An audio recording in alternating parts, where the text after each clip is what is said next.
So my name is Michael Haynes, and my company is called Listen, Innovate, Grow. This is Diversified Game. A podcast giving entrepreneurial advice from a diverse and inclusive perspective with Kellen. He may agree, he may oppose, and it's more than just race, it's about, ideas. So, let the game begin.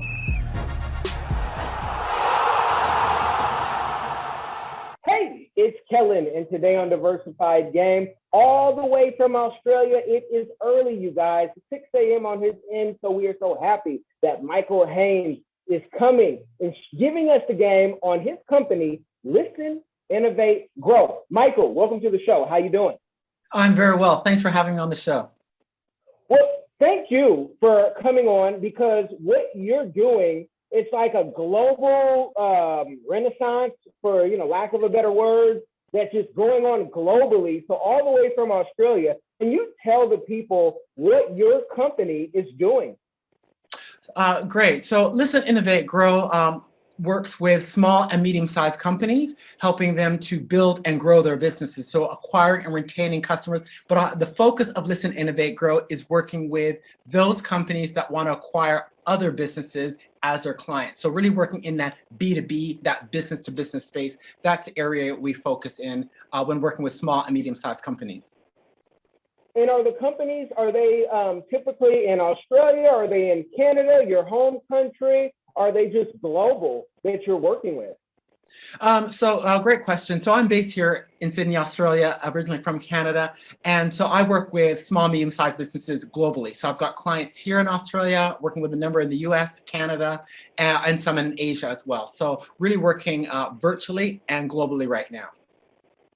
And for someone listening saying, whoa, I've been looking for Michael Haynes, where has he been? At what stage of business, whether it be company size or dollar amount, are your clients that you're working with? So typically the clients that I work with are small, medium-sized businesses, typically in that 10 to 100 person staff in terms of employee numbers. Often they're usually around that, 2 to 3 mil in revenue, and they're looking to really take the business to the next level. And they're looking for some guidance on how they can acquire and retain more of those business clients and customers and expand and grow their businesses. And let the folks know, and you guys, links will be in the description box. What makes your company, besides your beautiful cover on your book, Listen, Innovate, Grow? You guys can go Google that and check out his beautiful website. What makes it unique? I guess what makes it unique is that it is approached about undertaking a buyer-driven approach to how you acquire, retain those business clients and customers, and grow your business. So it's very practical, actionable, but it's about being buyer-driven, because that is the key to success when you're operating in that business-to-business context. So everything we do, how we work with clients, is about making sure it's very relevant for small, medium-sized businesses, but again, with that very buyer-driven approach. Because that is how you acquire, retain, and grow your businesses in the B2B context. Now, for those of you who say, okay, all sounds good, but who is Michael? Why should we listen to him? Yes, he did go to, the Kellogg School of Management at Northwestern University. So if that kind of validates you, in itself. But who were you? Were you always into business? Were you a blue blood where you were just kind of maybe giving money and giving business, so you just mastered it at 10? Give us the game on who you are. Sure. No, I'm definitely not a blue blood, don't I wish? So my career started out in big corporate. So I, did my MBA up in Canada at Dalhousie. I started working in big corporate, worked in a number of corporate roles in marketing, strategy, and in research, always working with companies on how they can be really customer driven. So developing the right kinds of products, services, support solutions, and marketing to build and grow their businesses. So I was in the corporate space for quite a long time, till about 2010. And then, Kellen, to be perfectly honest, learned a lot, did a lot in the corporate space, but really kind of hit that ceiling. I really wanted to do my own thing. I come from a family of entrepreneurs. My cousin is an entrepreneur. Her husband's an entrepreneur. My sister has her own law practice in Toronto. So it's always kind of been in the blood to kind of do my own thing. And so in 2010, I took some time off, went to South America, volunteered, and worked with kids at an orphanage, came back, and then I set up my own business, which was the predecessor company to Excel Consulting, and immediately started working with small and medium-sized businesses in the B2B space, because I recognize that a lot of small and medium-sized businesses are really good at what they do. B2B presents massive opportunities for entrepreneurs, for small, medium-sized businesses, if you know how to understand and navigate that landscape. And so I really wanted to get back to where I really felt my people were, and started from 2010, and I've been here working in the SME or SMB space, as we call it in the United States, ever since.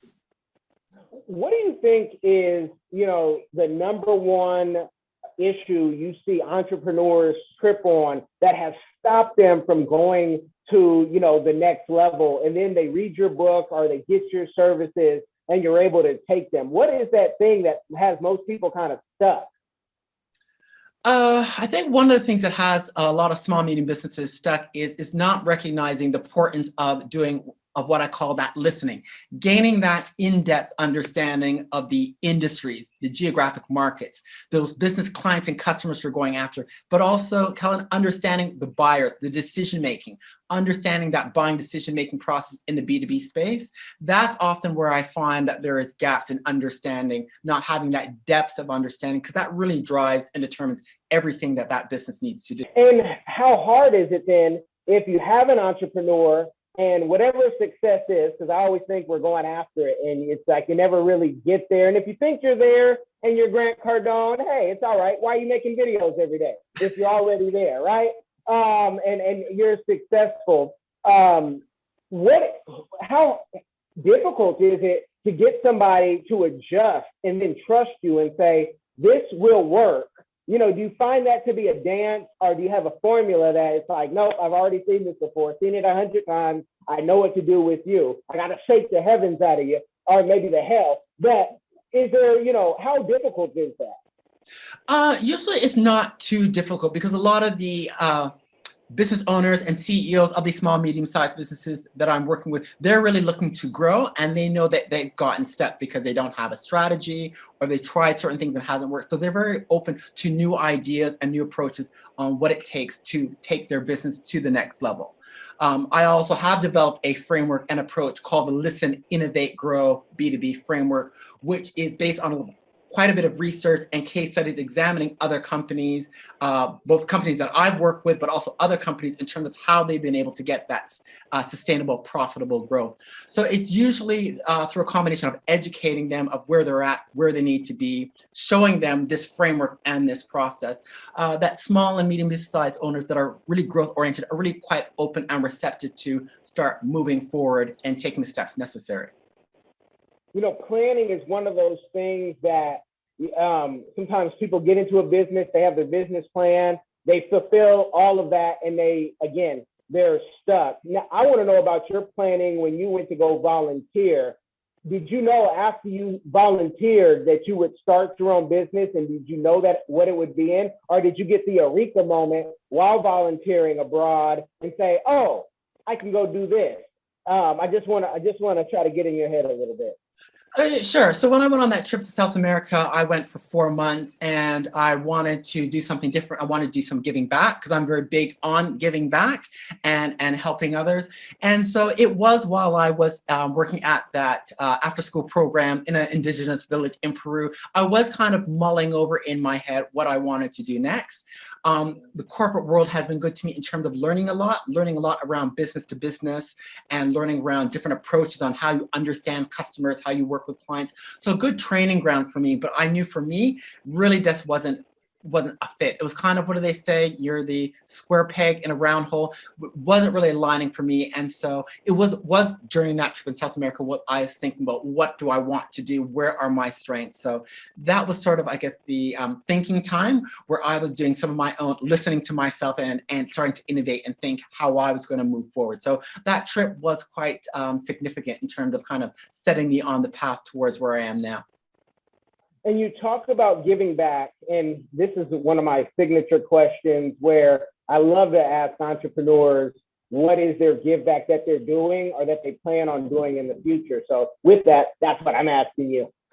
Okay, so a great question, Kellen. So for me, my theme is very much around empowerment, empowering small, current small and medium-sized business owners and managers to take their business to the next level, and also working with aspiring entrepreneurs.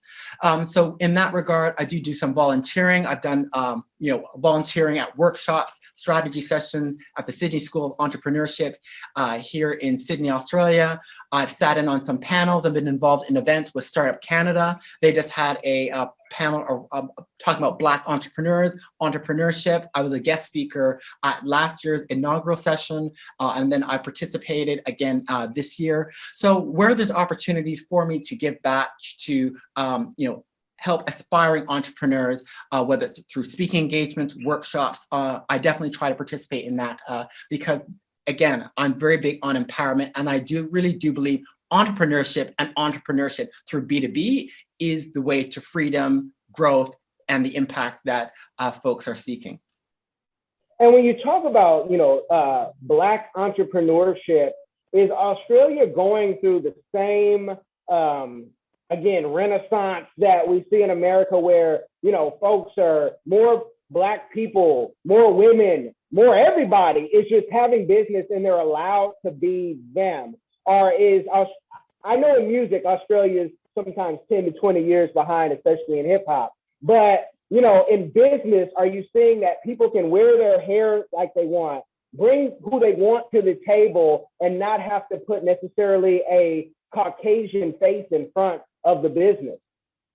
I would say, particularly when you're talking a lot of your growing companies, and certainly with your tech startups and your growing companies, so less of those, big corporate old beasts. In those growing companies, so innovative companies, you're definitely seeing a lot of that, where people are showing up, in t-shirt and jeans, and you don't have to have, wearing the suit, and it is a lot more about more inclusivity, being more innovative, and being able to bring your ideas to the fold. So in these more emerging, more leading edge organizations, definitely so. In some of your traditional sectors, investment banking, the big corporates, it's still very much old school. But here in Australia, I would say, like many other markets, a lot of people of color, women, they are looking at how they can empower themselves and create their own destinies through setting up their own businesses, doing their own thing, very much occurring here in Australia. And the recent events with the pandemic, I think, has gotten a lot of people rethinking and reevaluating exactly, what they want to do and how they want to move forward. Do you see any sectors in business with, the term Black Lives Matter and Black Business Matters, where, a company in Australia can link up with a company in America, which can link up with a company maybe in Cameroon or Sierra Leone, and using that power to say, look, I have resources here you don't have, and I'm going to ship and we're going to build like Voltron? Honestly, I can't say I've seen that on a large scale. Where there's tends to be a lot of those kind of synergies and outreach and linkages is probably more in the technology sector and in the tech startup space, where you're seeing a lot of that kind of that global thinking in terms of that global and collaborative thinking and innovation. It's probably more so in the tech startup space, but I can't honestly say I've seen that a lot from an Australian perspective with what's happening in here, to a small degree, but I'm seeing that kind of happening more with the likes of what's happening in the US and in Canada, for which I have a number of clients and colleagues. That's where I'm seeing it more on a broader scale.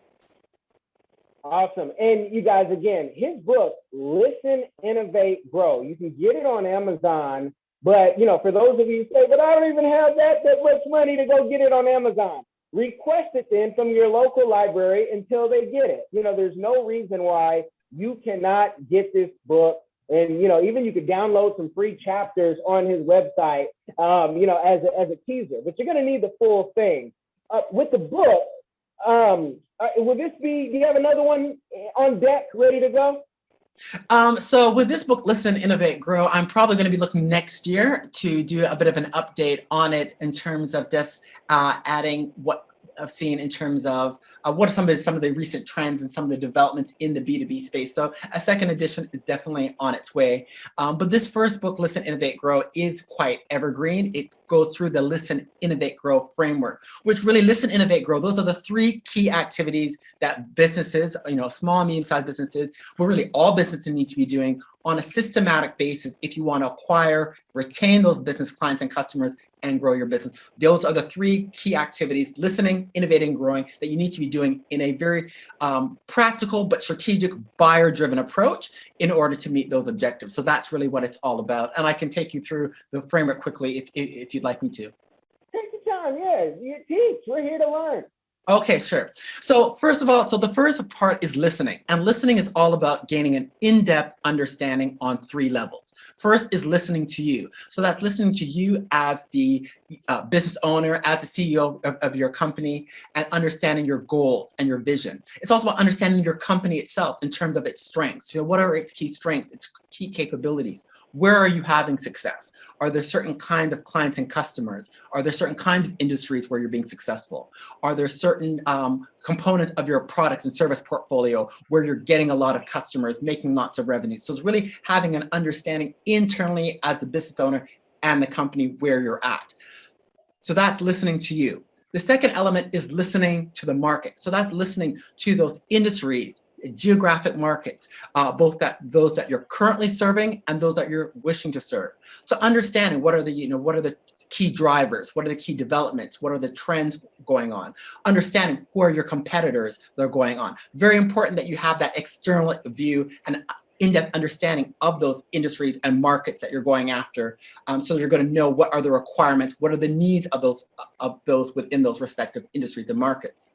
Then the third level of listening is listening to the customer. Now this is where often in B2B, many folks get it wrong, because it's not just enough to understand the customer as the organization. So for example, let's say you're an IT company and you want to get into American Airlines, for example. It's not enough just to understand about American Airlines generally in terms of its goals and its strategic orientation, key objectives.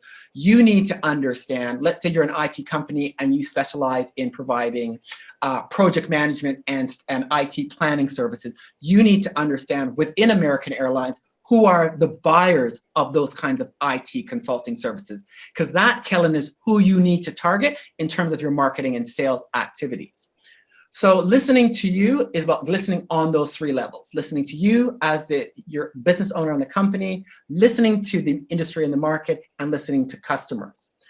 And there are a variety of tools and approaches that you can use to gain that understanding in terms of listening. And that can be things like secondary research, understanding, going to industry and professional associations so you can understand what are the trends and what's happening within those respective industries. Using the likes of LinkedIn, going on to company websites. So there's a variety of things, talking to customers, talking to prospects. Those are the variety of things that you can do to do that listening, because listening will give you the clarity and the focus to tell you what industries, markets, and customers you should be focusing on to build and grow your business. So that's listening. Then we talk about innovating. Now, innovating is how you win. Innovating is how you're going to build and grow that business. And when we talk about innovating, people often think about technology, about features and technology. But in terms of innovation, we're talking about business innovation. So what new introductions, what changes, improvements can you make looking holistically across your business? And you want to look at it across 5 key areas. Product innovation. So there are opportunities to make product improvements, new product line extensions. Services. So what services can you offer? So for example, again, to use an IT company as an example, could you provide additional service and support, such as access to experts, providing consulting services, reporting services? So that's service innovation. Then we have organizational innovation. Organizational innovation is something I think all small and medium-sized businesses should be looking at. So things like strategic alliances, joint ventures. Can you co-create? So can you co-create a product and service with some of your existing clients? It could be also around co-creating with another product and service provider. So you're an IT company and you might join forces with a marketing agency, and you might put on, let's say, a half-day workshop because you're both targeting the same kinds of customers. So joining forces in order to gain visibility and acquire customers, that's a form of organizational innovation. Could be around process innovation, new systems and processes. And then there's marketing innovation, in which you're going to be looking at introducing new marketing strategies, new specific B2B strategies. Two B2B marketing strategies that I think all small and medium-sized businesses should consider is one, micro-influencer marketing. So who are the go-tos that your business customers, those business buyers, do they go to when they're seeking recommendations and advice because they're looking to buy a product and service? So that could be a leading industry expert, so someone who's big in an industry and professional association. It could be the blogs or podcasts of what these business decision makers are reading and listening to, because you want to align yourself with those organizations, with those people, to see how you can market to them. Very low cost, Helen, but can be extremely effective in gaining that reach, visibility, and credibility. So those are the 5 kinds of business innovations that you want to be looking at across your business to see where you can make new introductions, changes, improvements in alignment with the industry, market, and customer needs. That is what we do, the business innovation, and that's how you're going to win.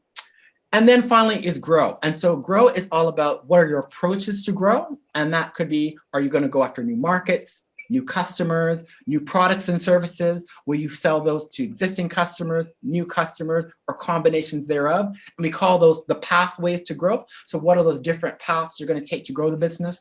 Then as you're growing your business, you need to be thinking about how you're going to manage and maintain that growth. So as your company goes from 20 people to 50 people to 100 people, there's going to be changes in processes, changes in processes, procedures, your organization. So you need to be putting mechanisms in place to manage the change as the organization is changing. Your people and culture, so making sure you're managing your people. So as you're bringing in new people into the organization, more management levels, more teams, are you making sure that you're empowering those staff members, making sure they're getting what they need to grow and develop themselves as employees, as individuals? Are you putting the right procedures in place to maintain the culture and the environment that you had when you started out as a 5 or a 10-person organization, where it was very inclusive, very innovative, very entrepreneurial? What processes, what mechanisms are you putting in place to maintain that culture?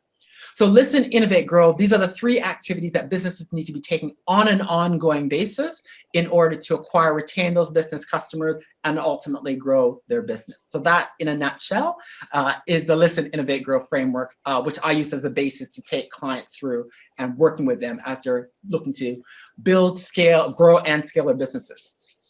I love it. And you guys, if that went any over your head, just rewind it and go back, take it step by step, write it down, and there's no shame in rewind and writing it down and saying, let me go look into some of these things. Now, I have to ask you a question because I love the way you broke that down, but you being a Canadian, I know that the Canada Investment Fund for Africa gave over $43 million, and you're in Australia. In Australia, it's on record that they're invested a little over $1 billion. Do you have any companies, or maybe even, your personal business, to put a foothold on Africa? Because us as the diaspora are getting options now to get citizenship in places like Sierra Leone, Ghana a little bit, even Nigeria, if you know the right person. And this is all legally, people. I'm not talking about anything under the table. Anything, in Africa, because there's so much infrastructure and business growth happening there, just have to ask.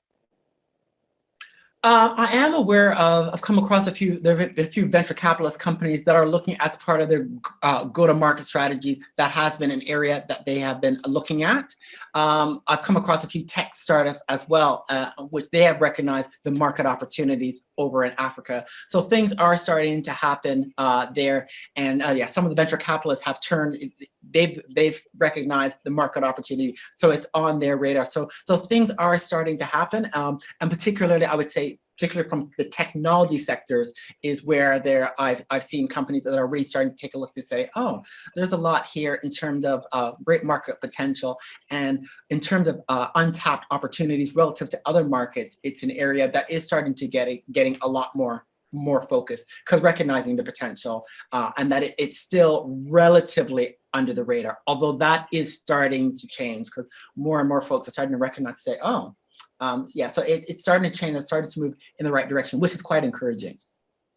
No, I love it. And I hope you guys love this information and that you stuck with us through the end. Some of you might have stuck us through the end because you're like, is this Van Jones or his little brother? Let me hear about this, this $100 million game. But no, this is Michael HAYNES, if that's why you just stuck with us. And he's all the way from Australia.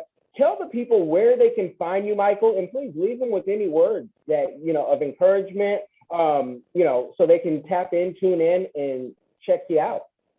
Sure. So the best place to contact me, you can go to my website, listeninnovategrow.com. There I have a wealth of information in terms of articles, videos, podcast interviews, which will provide other tools, templates, and resources to really help you educate and get you started on your path of how you're going to acquire, retain those business clients and grow your business. So listeninnovategrow.com is where there's lots of information there. By all means, I'm also very active on LinkedIn as well. So please look me up on LinkedIn, Michael HAYNES, and connect with me there as well.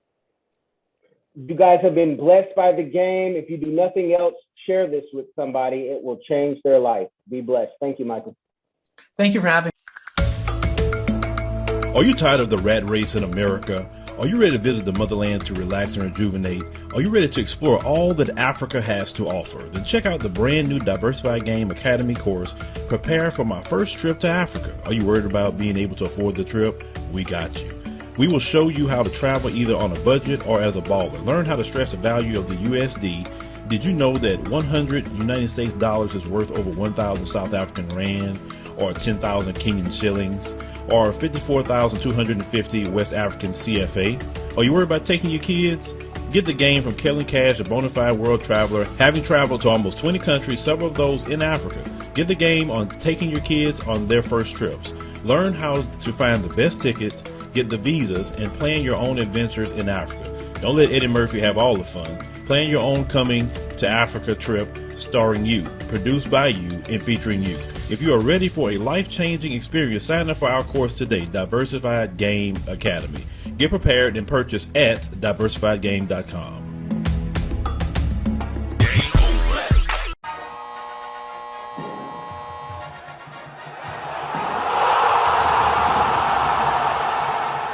Thanks for getting in the game and listening to the Diversified Game podcast with Kellen, the #1 show pairing entrepreneurship with diverse and inclusive perspectives like wine and cheese, bagel and lox, fish and grits. Be sure to visit diversifiedgame.com for all the good stuff. Join in the conversation and discover more content.